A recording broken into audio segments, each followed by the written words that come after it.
একদিন অরণ্যের মধ্যে হেঁটে যাচ্ছিল বাঘ আর কুকুর। হঠাৎ তারা দেখতে পেল একটি ছোট্ট মিষ্টি হাঁসের বাচ্চা ঘাসের ওপর খেলা করছিল। বাঘটি গর্জন করে বলল, এই বাচ্চাটাকে আমি খাবো। আর কুকুরটা লালা ঝরাতে লাগল, সে চেয়েই আছে কবে খাবারটা পাবে। কিন্তু ওরা জানতো না এই ছোট্ট হাঁসের বাচ্চাটার ছিল সুপার পাওয়ার। হ্যাঁ, ঠিক শুনেছেন, সে কোনো সাধারণ হাঁসের বাচ্চা ছিল না।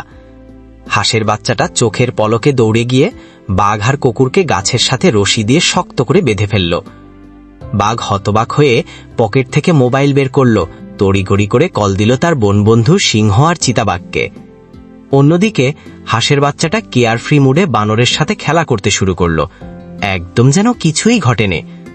কিন্তু এরপর কি ঘটল? সিংহ আর চিতা কি এসে বাঁচাতে পারবে বাঘ আর কুকুরকে, নাকি হাঁসের বাচ্চা আরো বড় সারপ্রাইজ দেবে? জানতে হলে এখনই সাবস্ক্রাইব করে রাখো আন্ডার টেবিল চ্যানেল, আর গল্পের পরবর্তী পর্ব মিস করো না।